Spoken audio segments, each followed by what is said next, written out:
Right, Adele, do you think we're ready to make a start, or shall we have a couple more minutes to wait? Yeah, I think you can make a start, Sue. Okay, lovely. Okay, yeah, I can see the recording started. So, hello everybody, and welcome to this webinar about co-production. It's hosted by the co-production team and ambassadors at Healthwatch Suffolk. We're a small team. You can see pretty much all of us on the screen at the moment. We're a very dedicated team to champion, encourage, support, and really just guide local health and social care services in the approach of co-production. And we'll go into what co-production is soon. So we all know that it's really people's passions that make health and social care services what they are today.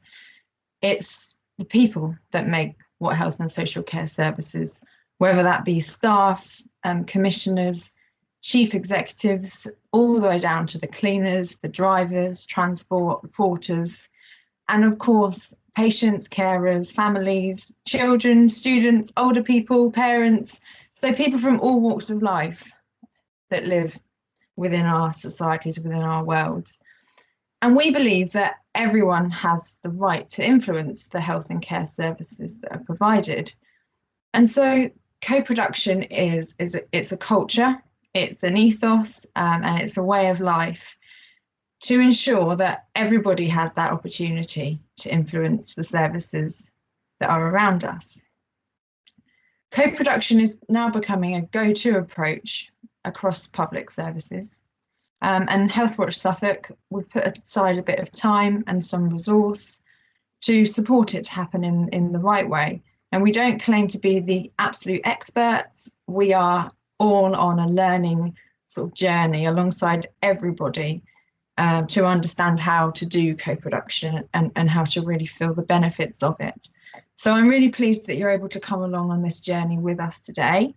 And if you want to, while you're listening, we have some co-production pages on the Healthwatch Suffolk website. You can have a quick look at those, and you can sign up to some of our email updates if you'd like to join our mailing list. And then you'll be the first to hear about any local news and opportunities that are coming up in the future. So my name is Susan Conker, and I live in youth services in Suffolk, along with everybody here probably. And I have the honour of having the job of co-production coordinator at Healthwatch Suffolk. And I promise that this is the only acronym that I'm going to use during this session, but we like to use this session to describe why we co-produce, and that is, oh, is it going to let me show you? Oh no, where's my face? There's my face. There, oh, it's backwards. So TEAM, together everyone achieves more. That was meant to look a bit more impressive, but that's kind of our ethos and our approach that we're going to use today as well as during this webinar. So how did we all get here? So this is part of the Health Inequalities webinar series, and co-production really does address health inequalities because it truly listens to everybody involved, and it makes sure that all people have an equal access to opportunities, so opportunities to co-produce health and social care services. And it means that everyone around the table, no matter where they come from, we have a story to share, and we have ideas, and we can all input into how services can be improved. So I'm going to hand over to the other members of the team very shortly, because this session has been designed and written all together. And so without further ado, I'll introduce you to our hosts today, and they will tell you a bit more about their role and how they got to be here today as well. So we're going to start off with Amanda, please. Yeah, hi everybody, I'm Amanda Langley. I'm new to joining Healthwatch. Well, I joined in January, still feels quite new, and new to learning everything about co-production. I've kind of learnt from scratch. And I was drawn to the role because I have a background as a support worker for people with sensory loss. And what drew me to co-production is because it means that people that use services, and I've supported people in using services with my role, and those people can have the opportunity with co-production to have a voice, to have their voice heard and to have a chance to speak out, and for their voices to be heard by the providers of services. And also people can be fundamental in making positive changes with the services that they use. So, yep, that's me. Thank you, Amanda, and pass on to Mark. You're on mute, Mark.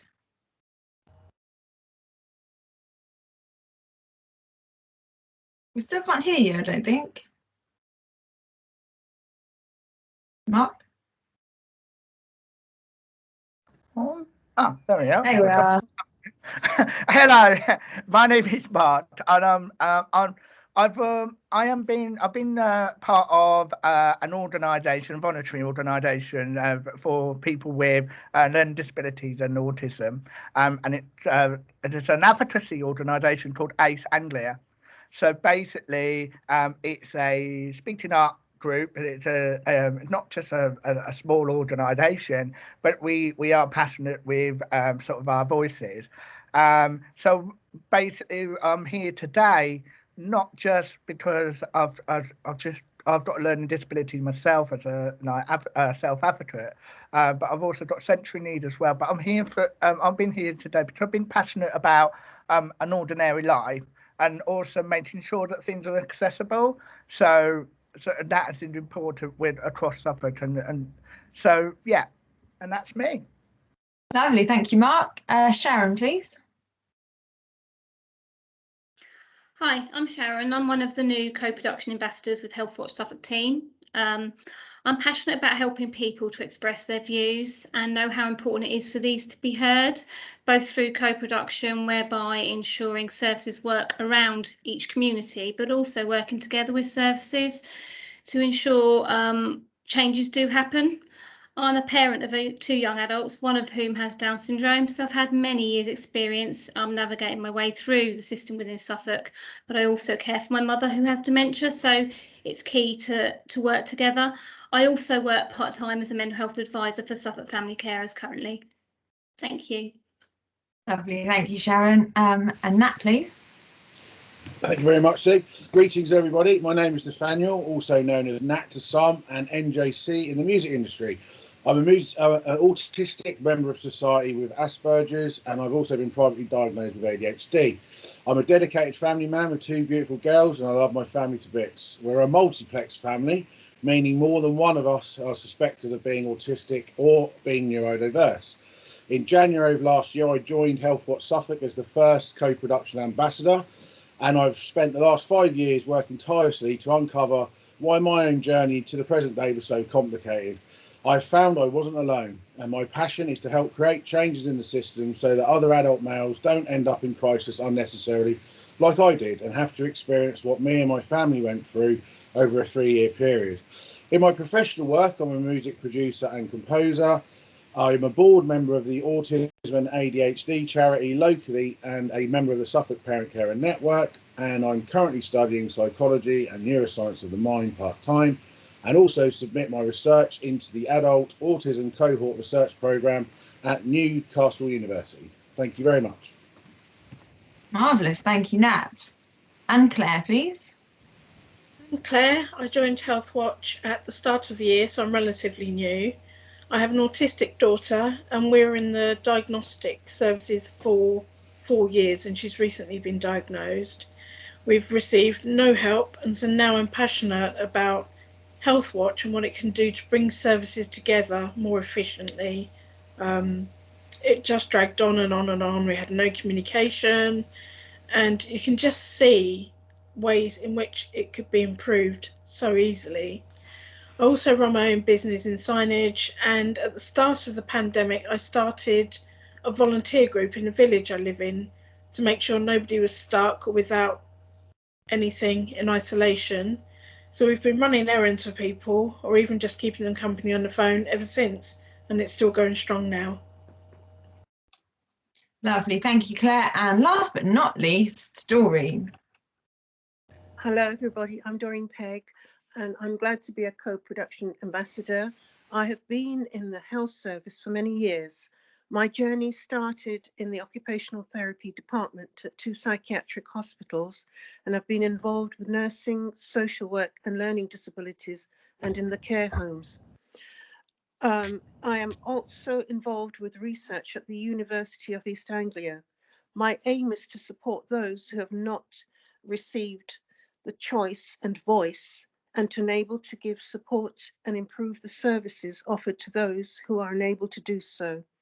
I was involved with Healthwatch many years ago as a volunteer, and will continue to do the journey required for everyone.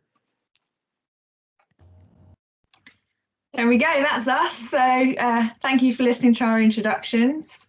So let's start simply. What does co-production mean? I'm going to ask each one of you what you think co-production might mean. Sharon, what does co-production mean to you?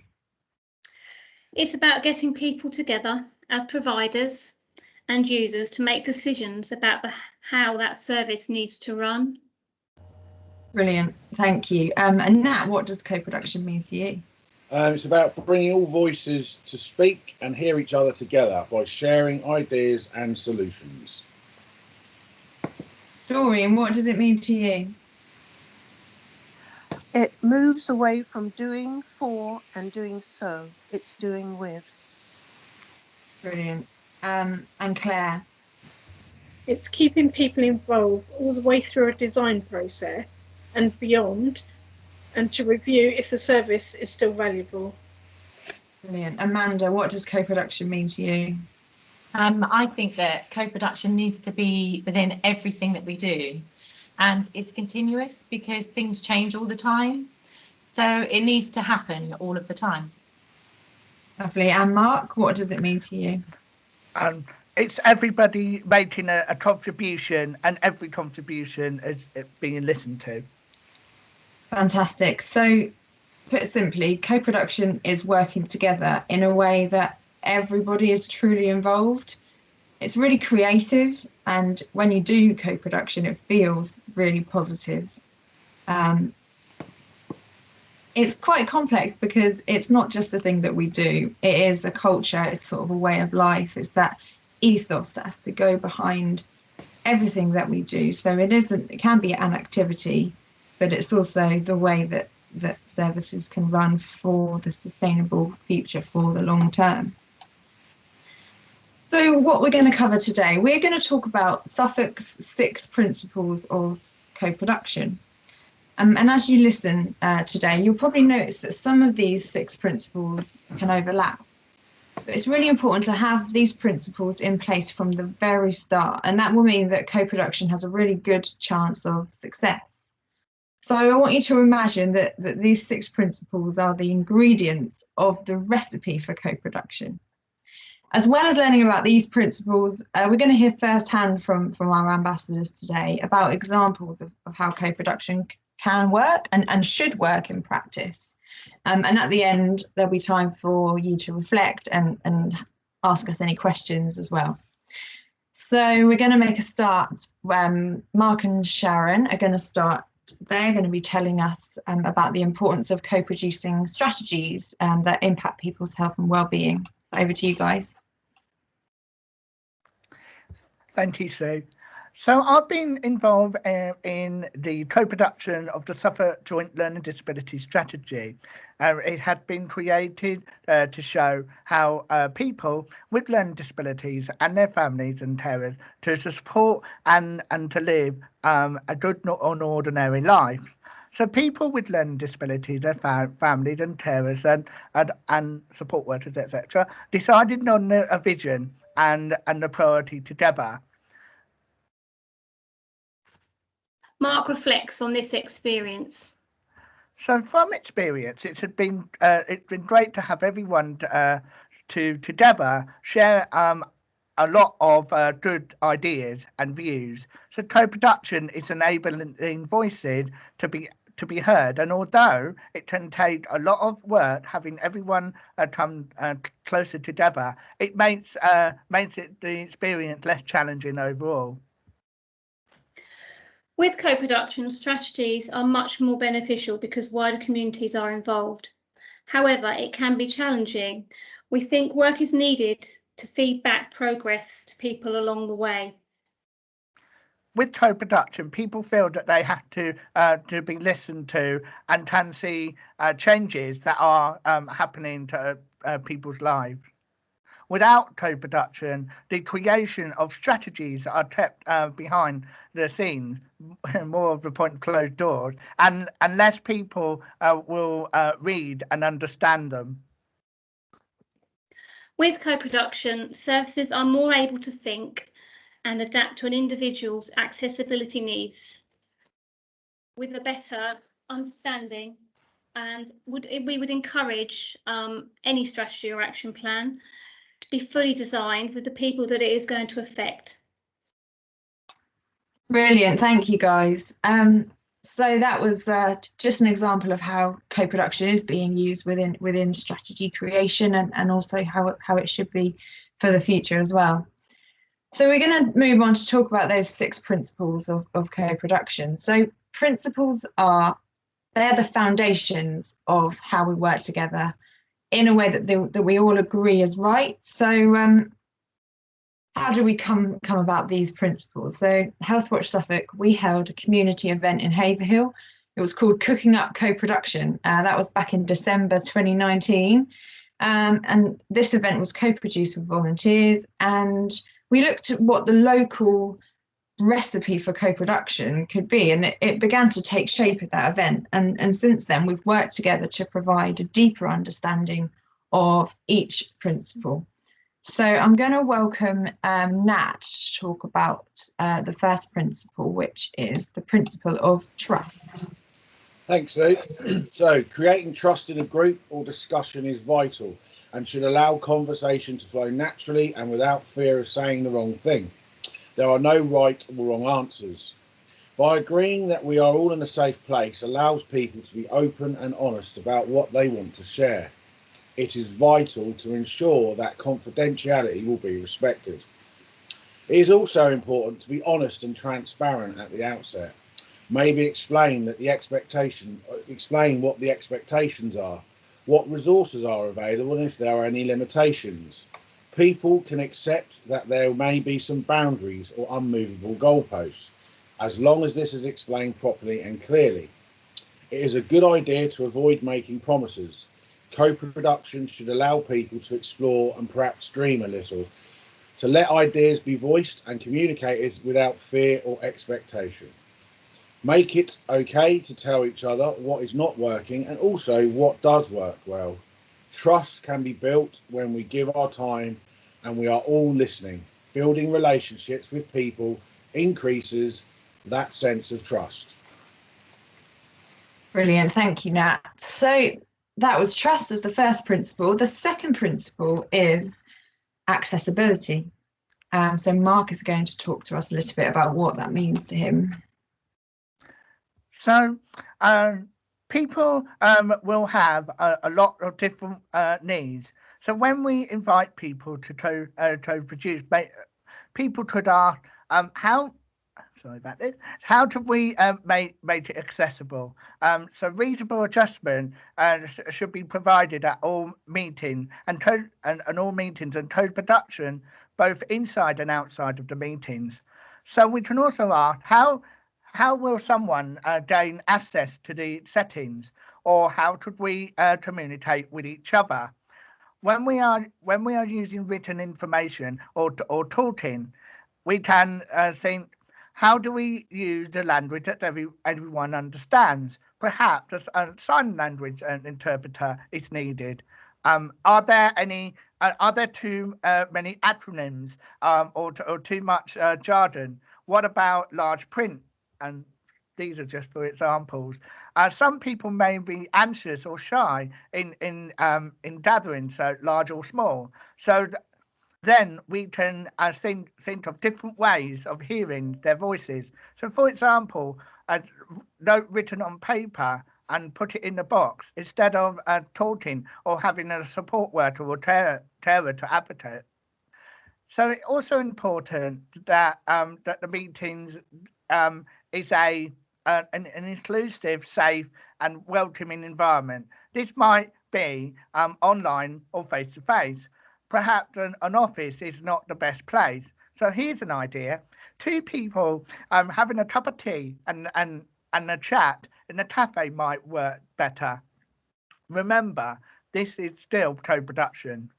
So people can be involved for as little or as much as they like, or they can manage. Also, they don't need to know every aspect of the service to be involved. Above all, discrimination is a no-no. Please do not discriminate against people with different needs or leave them behind. You might think that it would be too difficult to include them. So with a little thought and consideration, everyone can be at the table. Every voice is valuable and every voice can be heard. That's brilliant. Thank you so much, Mark. So we're going to move on to the third principle of co-production, and that is equality. We're going to hear from Claire to talk a bit more about equality and what that means. Thanks, Claire. So who is everyone? Everyone is people from every walk of life. Everyone is those people who can't speak.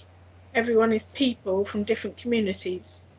There are some voices that are not always heard, but everyone has the opportunity in co-production and everyone is valued the same. Everybody is included in a way that is inclusive but not exclusive. We value the views of everyone. It is catering or adapting for an individual's needs. It means expressing the value in that person. And how we word the invitation is key because every voice matters and every voice is important. People need to know that the invitation does mean them. We all have different reactions and different views. People are not defined by their diagnosis or characteristic. We don't discriminate or judge, and we treat people with equal respect. We respect the things that are important to people, even if we don't share those ideas. We're all being equal. We are letting people work to their strengths. Everybody is involved from the bottom to the top. Lovely, thank you, Claire. So we've heard about 3 of the 6 principles, trust, accessibility and equality. So just park that to one side for a moment. We're going to take a break from the 6 principles now, and we're going to hear from Claire and Nat together now about their experience within a few different services and their ideas for the future. So thank you, guys. I'm a parent of an autistic child, as I said before, and she also has PDA, which is pathological demand avoidance. So imagine having to learn to parent a child who has anxiety and meltdowns every time they've been asked to do something, or whenever they have a demand placed upon them, which causes anxiety. It's been a steep learning curve where we, as parents, have had to learn how to parent her differently in a way that fits her best, with no help whatsoever, no advice, no nothing. After a 4-year wait, we've recently received a diagnosis. I'm a parent, as I've already said, of 2 daughters, and one of which is currently on the waiting list for the autism diagnostic pathway, and my other child is also showing signs of neurodiversity. I myself was finally diagnosed as being autistic with Asperger's in 2018 and then privately later with ADHD. This was after a 5-year journey from where I started the process with my job, family, house, etc. And by the time I was diagnosed 3 years later, I'd lost it all. I was on a 3-year waiting list that caused me to go into crisis and seriously affected me, my partner and children. We all suffered unnecessarily, and if we'd received the same immediate support people do with their physical health, the outcome may have been very different. We are now starting the same journey again with our children. The difference now is that we are now armed with valuable information that has transformed our ability to cope as a family. In the end, I did not receive any support from the NHS. I was told continuously, "You're an adult male, Mr. Clarkson, there's nothing for you, I'm afraid."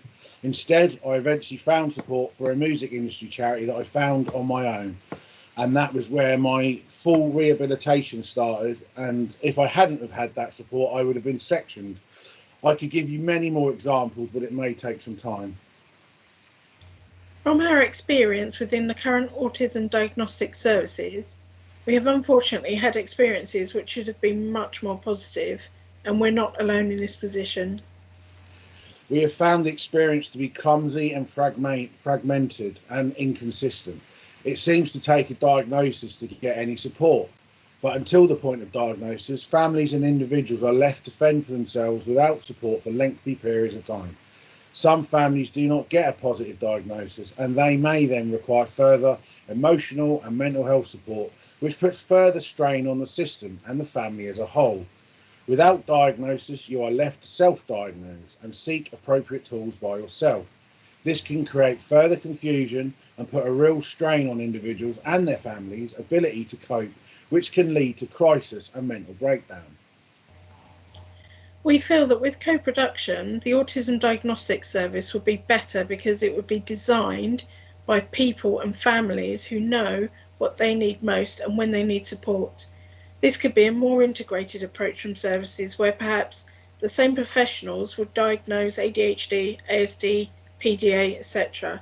at the same time, as opposed to going through the system multiple times and repeating your story over and over again. This could prevent long waiting times because families will not have to get to the top of the waiting list for each referral. People will be better taken care of and feel less like they're going through the same system over and over again. Services may be more efficient and less emotional for families. This would reduce poor mental health in society, create a greater awareness of the mind and how people experience the world around us, and address the social and economic issues we have relating to poor mental health. Healthwatch Suffolk, along with partner organisations such as Suffolk Parent Carer Network, would be very pleased to work together with families and professionals within autism and ADHD diagnostic services to co-produce a more appropriate path for people to gain support for neurodiversity. Thank you, Claire and Nat. I really appreciate you sharing your story. We were actually able to share that story with SENJAS and family services within a workshop a couple of weeks before, and they're going to work with us a bit more closely on co-producing their services within SENJAS, and they're already on a really positive journey to think about doing that.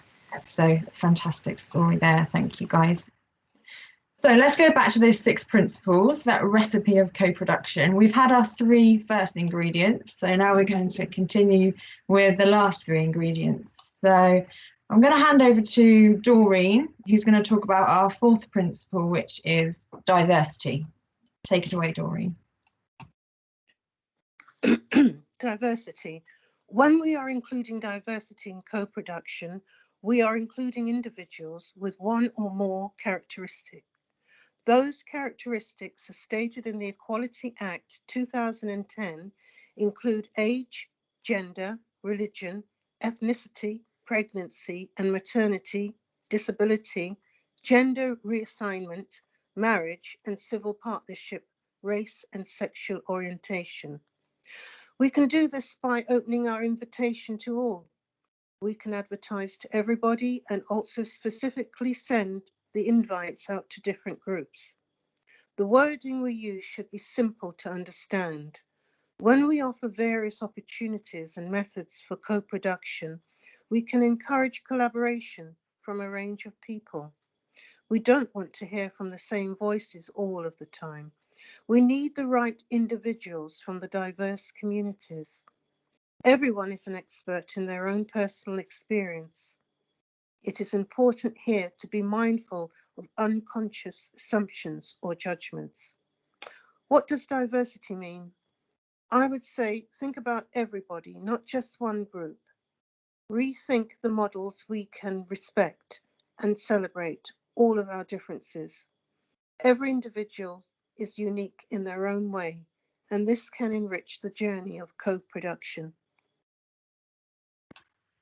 Thank you, Doreen. And I think diversity is the one that probably overlaps all of the other principles more. So I'm really interested to hear how diversity links with equality, but also the other principles in turn.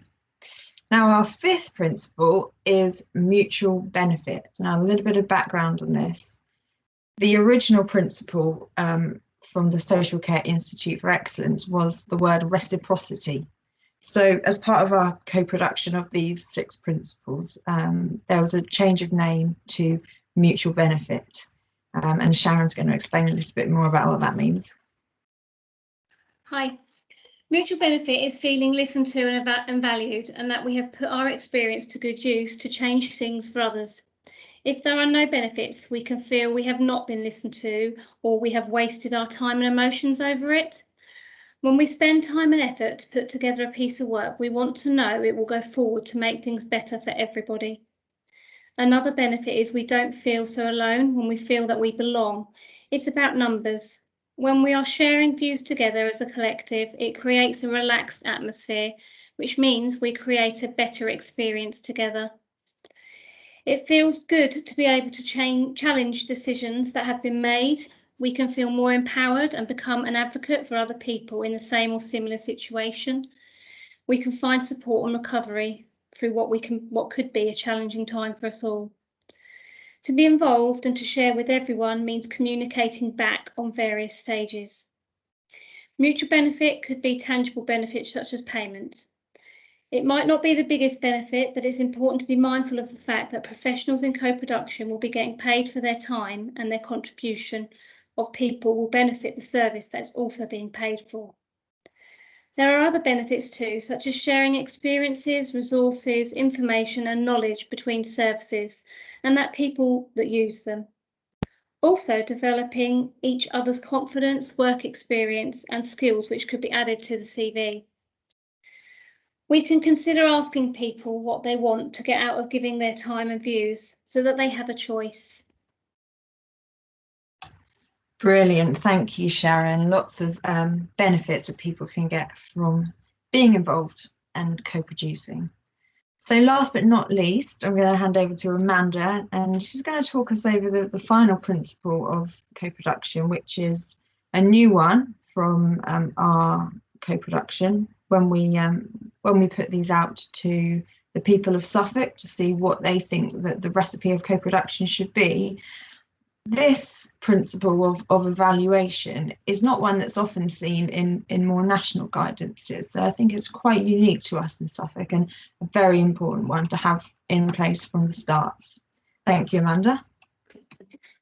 Okay, thanks, Sue. Yeah, so evaluation, it's where services and people agree a shared, clear vision from the beginning, and then they make objectives, and they make those objectives and work towards them and measure, and they use those to measure against, and they do this together throughout the co-production process. And when we're evaluating, we're constantly reflecting together and having transparent feedback. So people can be reluctant to maybe come forward and give their views and be involved if perhaps nothing then happens. And many people may have experienced this. Maybe they've been involved in consultations or surveys, and they've given up their precious time and their efforts, and they've shared their personal experiences and their precious stories. And then there's been no feedback on the results. And when this happens, people could become tired and become jaded. So instead, we can use evaluation to think together about what we've done and learn from those experiences. And I really like the idea that we record stories and we use those stories as well as statistics. Stories are so important and so valuable. And in evaluation, it's remembering that everybody's input is valuable in that evaluation of your service and your co-production. It's important that you're celebrating and sharing successes, but also talking about why things haven't changed and being honest about that. And in evaluation, it's about having flexibility. Projects and ideas and ways of doing things can change throughout the process. And in co-production, it's not always a process that has a clear start and a finish. Rather, it's more like an ongoing work, and it needs everybody's input throughout it and also beyond. Thank you. Thank you, Amanda. So you can see how important evaluation is, and doing that in co-production feels really good and makes the purpose of the work really collaborated with everyone who's going to be involved, so that we are making sure that those outcomes and what we feel success is for that service are agreed together from the very start. So thank you, everybody. You've now heard about all 6 principles of co-production in Suffolk. So just to recap, these are trust, accessibility, equality, diversity, mutual benefit, and evaluation. So I'm now going to move on to the next part of the webinar. I'm going to welcome Doreen again, who's going to join Amanda, and they're going to explain a recent example of co-production. And this example will impact a majority of services as we sort of navigate out of the past year where we've been stuck in a lockdown. So a recent example of co-production. Thank you, Amanda and Doreen. Thank you. So what's happened is staff from Healthwatch Suffolk have facilitated the co-production of the digital guidance, and that's to be sent out to healthcare providers who want to deliver their services over digital platforms or remote services. And the project was commissioned by the Suffolk and North East Essex Integrated Care System, or SNE-ICS, and also the East Accord. So when we say digital services, this means online consultations with health and social care professionals, telephone triage or appointments, finding NHS or social care information online, and remote access to test results and your health information, or booking appointments online. I'm sure we have all, especially over the last year, experienced accessing healthcare in some digital form or another. And I know for me personally, it has been fantastic when it's worked. However, it's been super frustrating when it has not. Doreen.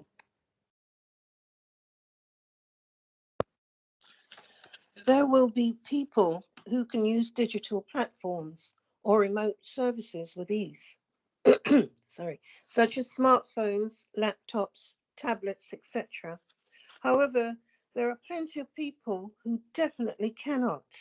I'm thinking of elderly people, people whose first language is not English, people who are blind or deaf, people who have learning difficulties or dementia, people with no access to equipment or with connectivity issues. The list goes on. So Healthwatch Suffolk held 2 co-produced focus groups where we invited professionals and people from all walks of life to tell us about their experiences and suggest things that we could include in the guidance that we were going to give to healthcare providers such as the GP surgeries. So at the focus groups, there was great discussions and sharing of people's stories. And people suggested many things that Healthwatch Suffolk were able to include in their guidance, such as providing an alternative to digital for people to access healthcare, clear pathways for help and support when it doesn't work, signposting people to available equipment and training, as well as training for staff, and co-producing websites to address accessibility and the ease of locating information. Doreen. Being able to co-produce this work gave people a platform to add their voice and also for it to be heard directly by staff within the services. The guidance should eventually go some way to improving experiences for all. Co-producing in this way means we are being proactive. We are thinking ahead rather than only reacting to issues. Ongoing co-production of digital services will hopefully carry on so we can continue to address and improve outcomes. Co-production promotes trust and faith that services will strive to deliver what they are being asked to do by the people they serve. People can feel they are being listened to, not ignored, and that their frustrations and needs are important. Services can gain the confidence of people in them to strive to be efficient and run smoothly. Co-producing this guidance has gone some way to helping services and people feel, and people feel connected. Brilliant. Thank you both. Thank you, Doreen and Amanda. So we've reached the end of what we wanted to speak about in the webinar today. So thank you very much for listening, and well done to all of the co-production ambassadors, Healthwatch Suffolk team for co-producing what was in this webinar today. We've all worked really hard in agreeing what we think each of the principles might mean. And since the recipe for co-production was co-produced beginning in December 2019, I think we as a team have really learned a lot. We've gone on a journey with lots of different partner organisations and lots of different people, patients, service users and carers, to understanding the real complexities that come with doing and living co-production. So that recipe that we've been talking about today, those ingredients that really form the basis of what co-production is, that's being developed as we practice co-production. You might know that we have a recipe for co-production PDF resource on our website. You might well have seen that before.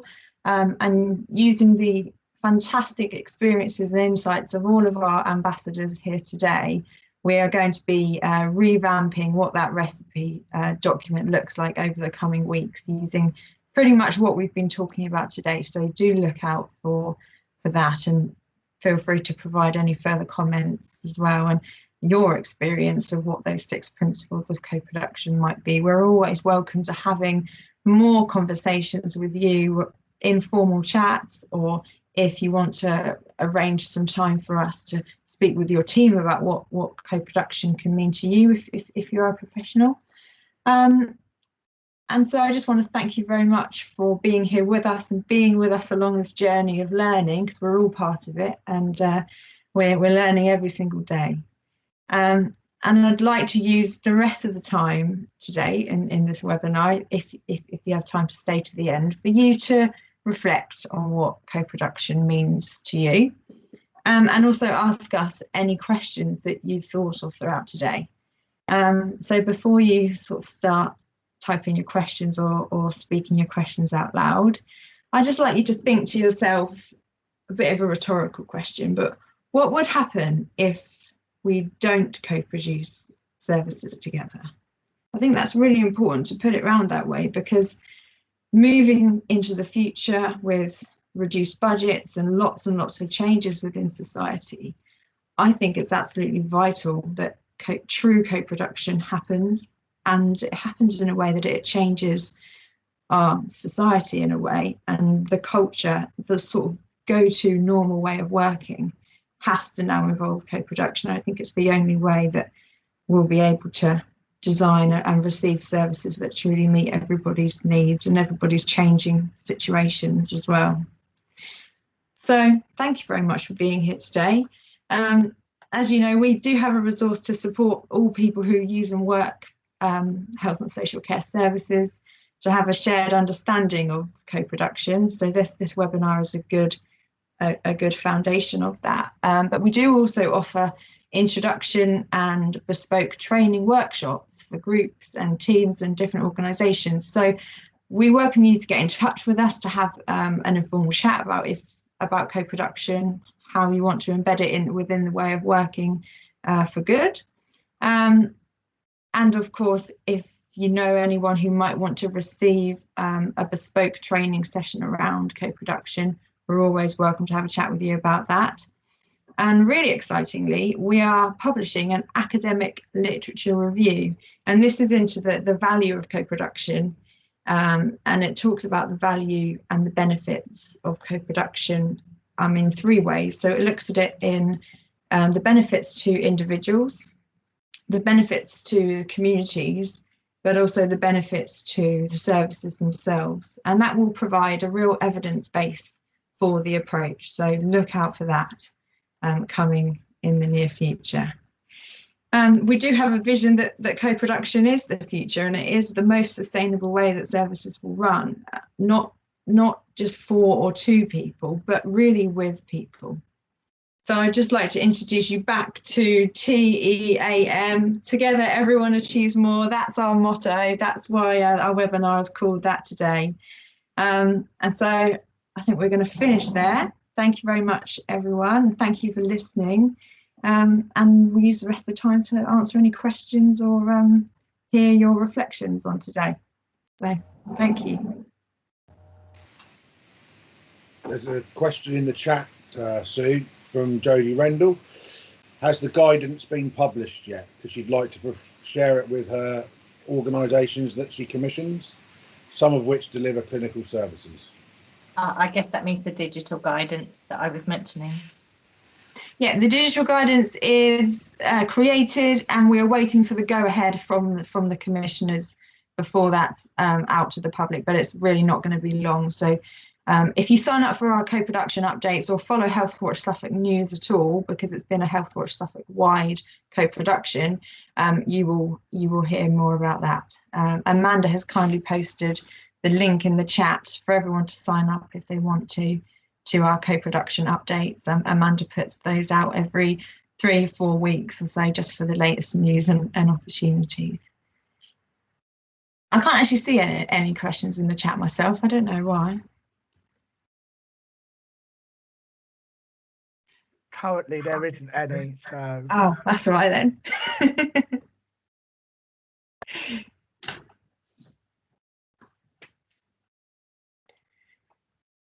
Has anyone got any reflections on the session at all? Any comments around sort of what co-production means to you, or more importantly, what would happen if we didn't co-produce? I think that's a question that you could take into your working day. Feel free to unmute if you can, or comment.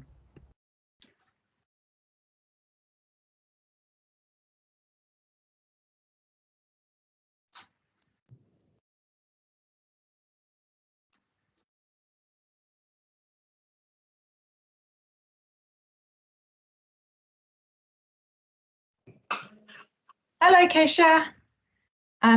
He says, I find that co-production makes for a better outcome. People living with the condition come up with ideas that I'd never have thought of. Yeah, really interesting. That's why lived experience is just as valuable as that learned professional experience. Thank you.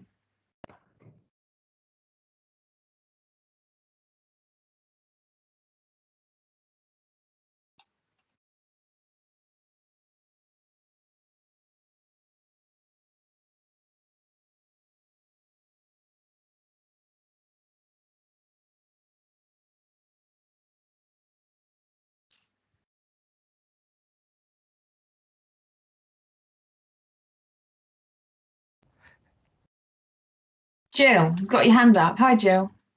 Hello, I have. I was only going to say that you haven't mentioned the and there's no real reason why you should necessarily the hospital project in Texas, where they co-produced a hospital, which was a massive project, and that actually came in before its deadline and under budget.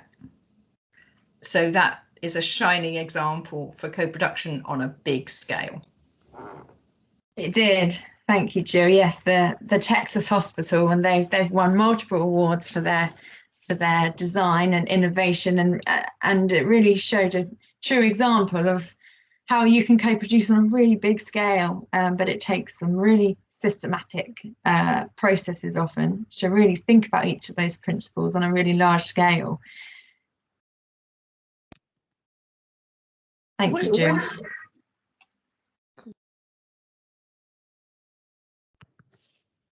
How long has the project been in place in Texas?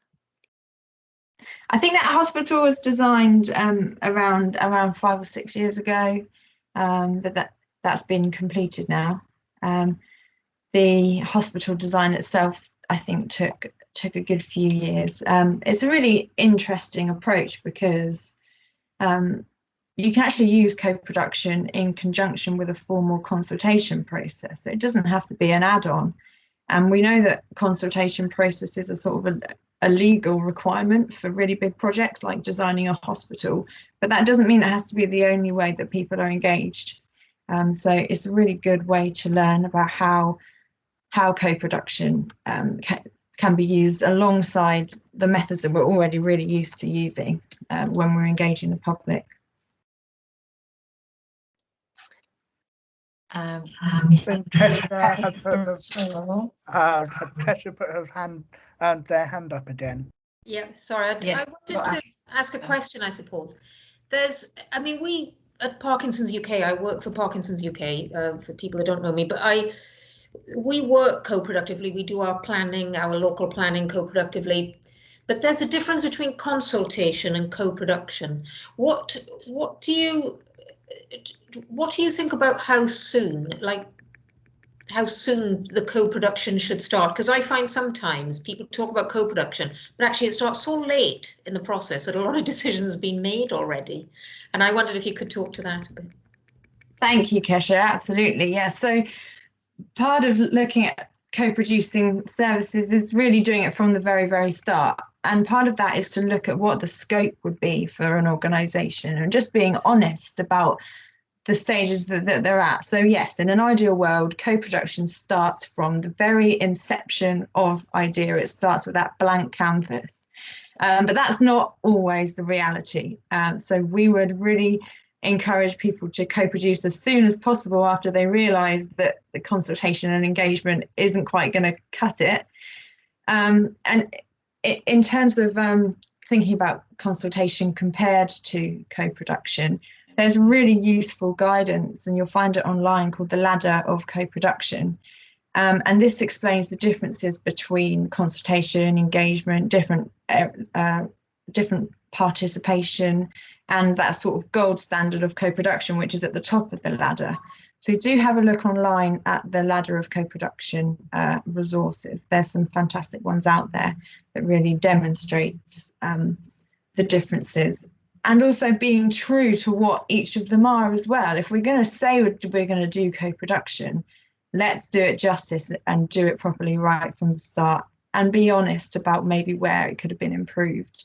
But if we're going to do engagement, different forms of engagement, participation, surveys, conversations, that's absolutely fine. They can all be used alongside co-production. It's just about being honest and using those words correctly, just so that the purity of co-production is kept.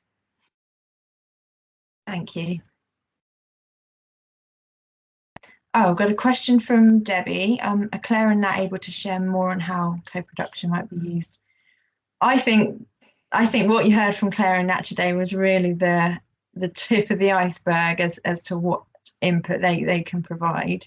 As I said, we are in some conversations with CENDIAS and Family Services within Suffolk County Council. But I would encourage Debbie, if you'd like to have a chat with Claire and Nat, would you like to get in touch with us after the session? If Amanda could put our email address down for everybody, and then we can have a conversation outside of this webinar. Would that be okay?